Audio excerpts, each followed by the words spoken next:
Well, hello guys, and welcome back to the channel. I am your host, the Last Game Hunter. Today we're going to look at the retro game console, a 2021 Game Boy Advance with a 3-inch TFT screen with 400 built-in games.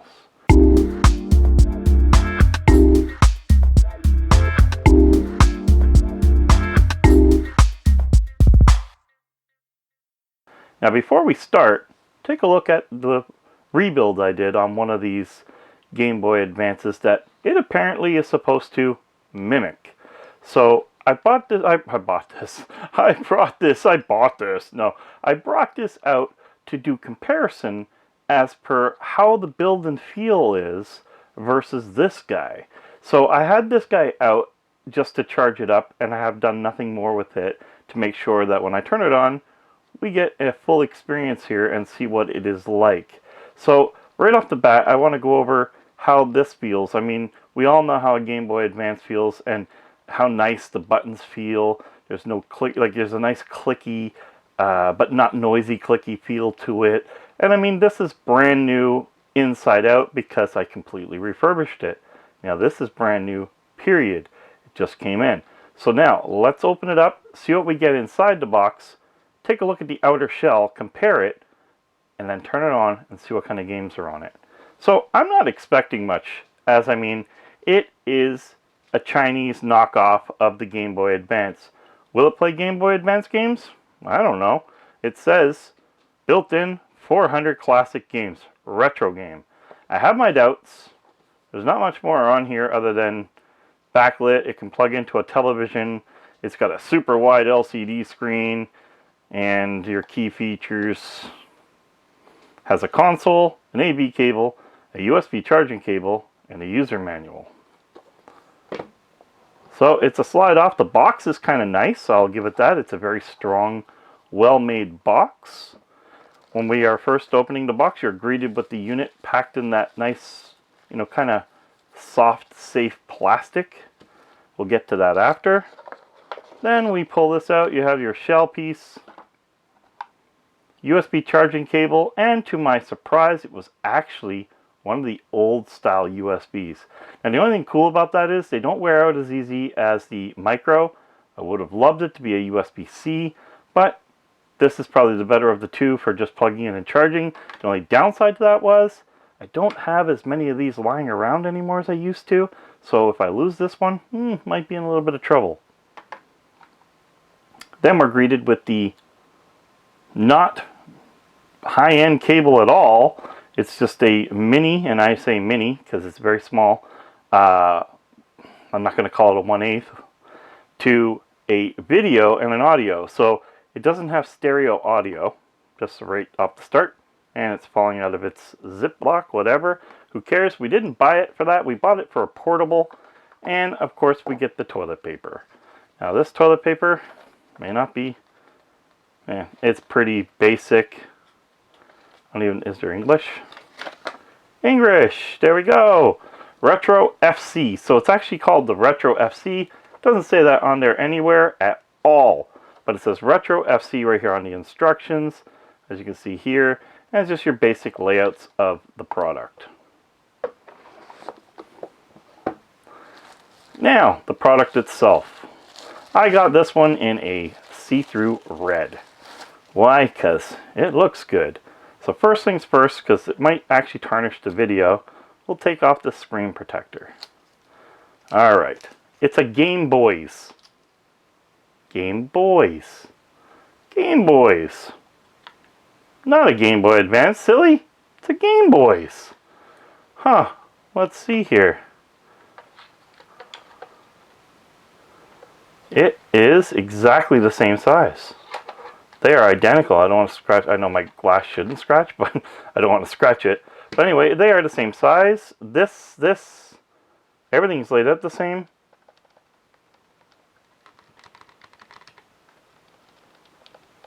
These are a little stiffer, but they still feel really good. Now, keep in mind, these are broken in a bit. They might be new rubbers, but they're broken in. This is brand new. Ooh. Okay, there's a huge difference. So these are micro switches. Hear that? Click, click, click, click, click. Micro switches, whereas this is just a rubber switch still, or a soft micro switch or something like that. I know these are still micro switches as such, but there is no click to them. They feel the click, but there's no noise. So these are definitely noisy. That could be kind of, at least you know when you click them. D-pad.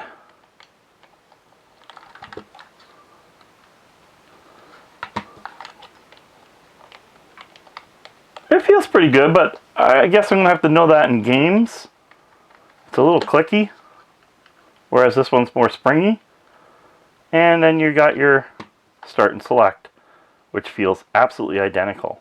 So overall, here's something really sad, but overall, this is a total knockoff of this guy. The shell is identical. Screen is a tiny bit smaller. I'm not sure if that's because I put in the updated screen on this, but no, that should not be it. So the screen is a bit smaller. So I guess this is a 3.2 or 3.5. You can see here on the borders, if the camera shows that, the borders on this are a little bit bigger than the borders on this. Now, power switch in the same spot, but the power switch does not look the same. So there's a difference right there. Everything else is kind of the same. You don't have the AV jack right here. You do have the volume control still in the same spot. Battery compartment's different because this one is fully rechargeable. A nice mod I want to do to one of these later on. No cartridge port. So when they printed this, you can see that it was all off the same mold kind of, but they did not cut it out. So would the screws line up? No. So that the back is definitely a new back. The front is based off the same front, the same screen diameters, everything on the outside. So this is a Game Boy Advance front. In any which way possible, I would believe I'd be able to take this off and pop it on a Game Boy Advance, except for the cutout right here. So not without a little mod. Other than that, it does look pretty much the same. On top, you are greeted with, looks like a fine reset switch of some sort, your AV out, and your charge port. And on the original, you just have your charge port. This is a 2021 Game Boy Advance, so it must have all the coolest games in the world. Let us turn it on. Ooh, we are greeted with Chinese or English. That is annoying. We're going to turn it down. Not that way. We don't want to hear that nonstop. So we're going to go down to English, select 501, 401, 500. Okay, so I got a bonus, 501, not 401. Now what I want to do here, this screen is actually, wow, the screen is actually very vibrant. The camera, it looks to me like it's picking it up. It's very vibrant. I'm going to take off the studio light so we can get better recording here. So it says Contra, Super Contra, Mission, Snow Bros, Jackal. Jackal is always a great game for me. Let's see how it plays. So it looks like it's an 8-bit system. Let's see how it performs.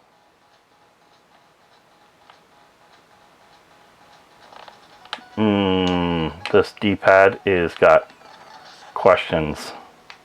I'm going to give this D-pad a little bit of trial and error here to see if I can break it in.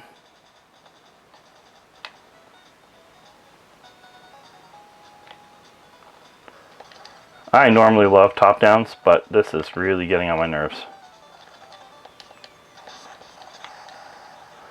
That is terrible. Can I go back? Is that what this is for? Okay, so that little white button will take you back to the main screen. Let us go to a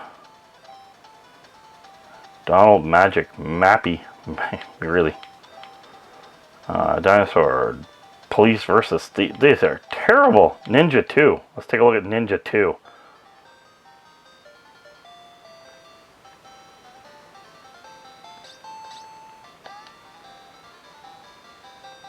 I've never heard of this, so bear with me. Buttons are very responsive. I think they work really well. So far, I'm just not liking the D-pad, but we'll find out if... Ooh. Okay, let's move on. Yeah. We all seen that. Let's go this way and see what's in the... You usually get your main games.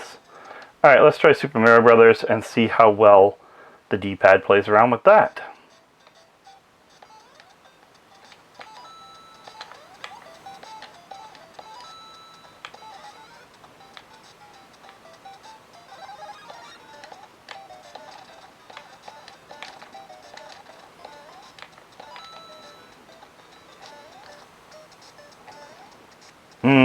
I'm noticing some weird...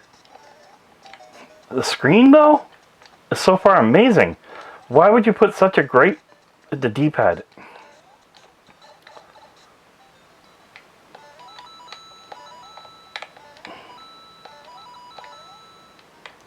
If I can just get this D-pad to be my friend, this could be a good console.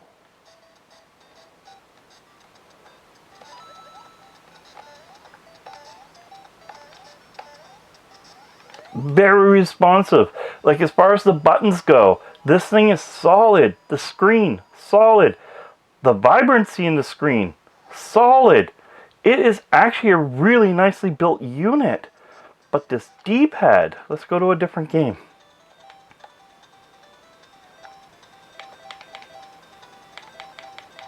We'll go backwards again.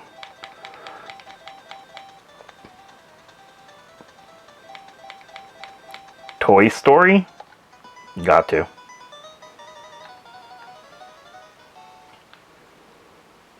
So, what they meant to say was Bomberman? Okay. So we know they have some weird renamed games. It seems to be more near the bottom. Come on. Uh-oh. Uh-oh. Seriously?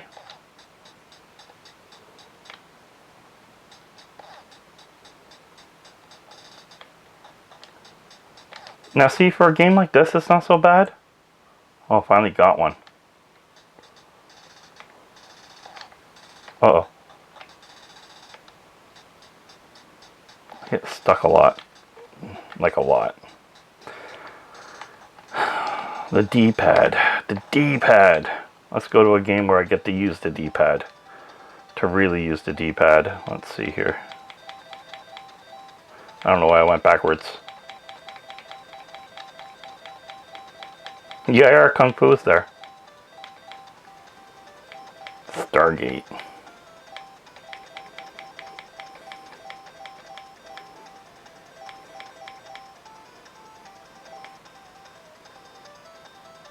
Let's try Pac-Land. Does this look like Pac-Land? I don't know.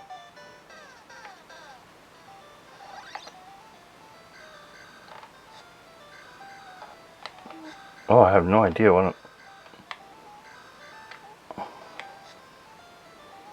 what in the world?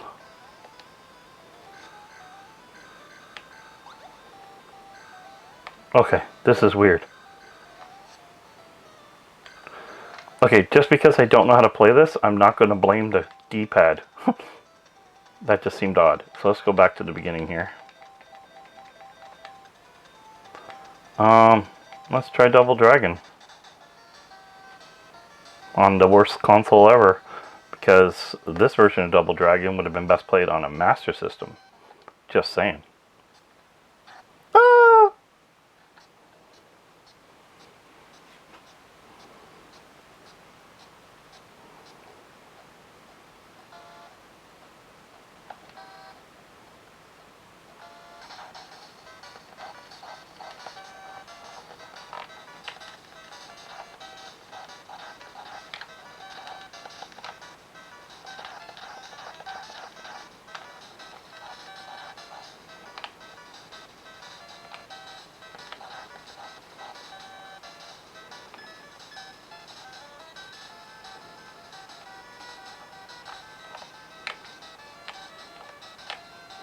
Okay, so what I find with the D-pad, and this is something that you need to know, if you're hitting the ends of it, it works perfect.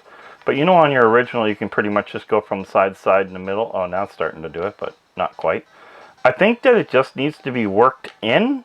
It looks like it's getting better, but like back and forth is starting to work a lot better now. And it's starting to work itself in. So it probably just needs a little bit of work, but that is its flaw. If you can overcome and work in the D-pad, you probably have yourself a great little console here. It's packed with a bunch of decent games. But overall, I mean, I think this was maybe $20 delivered. I'll leave a link in the Aliexpress. It will be an affiliate link if you're interested in the product. I'm not condoning or saying that it's great. I'm saying the screen is amazing. The buttons are very responsive. The overall build quality is decent. It's rechargeable. It's got 500 maybe knockoff and some normal games in it. But overall, the D-pad's starting to come around. And if the D-pad, look at this, the D-pad is starting to be my friend. Oops, except for right there. Again, if I try to ride it in the center, that's when I get my troubles. If I ride it from the ends, it works perfectly. And it's probably because of the type of switch system that it's using versus the original. Okay guys, so overall, would I say that this is a replacement for this? Absolutely not. This does not play Game Boy Advance games. I see that now. It's basically the Nintendo original collection. And at that, not all of them. So it's probably got about 200 good games on it. Original games, and the rest are going to be either remakes or knockoffs or mixes of that type of game. Which, at some cases, ain't that bad. Some of those remixes have been pretty weird and pretty fun. Like the Mario knockoffs and so on. I'm not going to dodge that. They've given me some joy. But overall, the buttons are very responsive. I don't even know why these buttons are here at this point, because I haven't found a game that actually used them. But very responsive. If the A and B and your start and select are no different than using a real Game Boy Advance.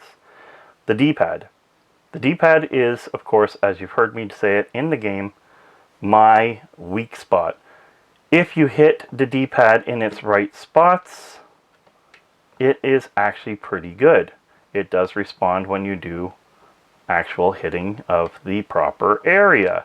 Now, it was starting to give me some better, see, as you can see here, some better gameplay rolling it in the center as I would do on the Nintendo one, because it's so much easier to move around.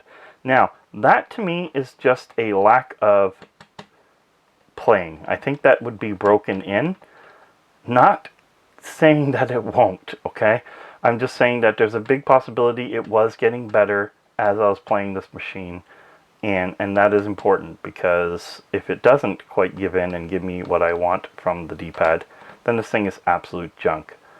But it is getting better. It is seeming to get better, and that tells me that there's a high possibility that this has potential to be a great unit.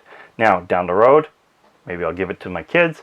I'll let them play around with it a little bit, see how it opens up. I can put it a new comment down and say, hey, you know what? This thing's actually pretty good when this loosens up. Until then, my verdict is, it's great screen, great buttons. The build quality is definitely solid. It does not feel cheap. It is not very heavy. I mean, the original is heavier, and that doesn't even have the batteries in it. It's not heavy. The D-pad is my only hate on this, is I just don't like the D-pad. Now, some people may. I'm telling you I don't, and that is my review of this unit at this point in time. The D-pad was about the only thing that held this back from being an excellent retro Aliexpress product. Or sold on Aliexpress, let me say that better. I will leave an Aliexpress affiliate link down below if you would like to purchase something like this, maybe a Christmas gift for younger kids, something while you're traveling. The battery life is supposed to be pretty good on it. That I do not know, because it would require me to play 5-6 hours straight or whatever to understand. I can tell you when it arrived here that it was working without the charge. I just charged it up to make sure that it got through my video for testing. Other than that, guys, it is a pretty decent product other than the D-pad. Again, I'm just going to emphasize that Mr. D-pad is not my friend. I don't like it, but that is your choice. Thank you for watching the Retro Game Console review. 400 games in one. Turned out it was 500 games in one. There's a bonus, if it is a bonus. Anyway, guys, game over.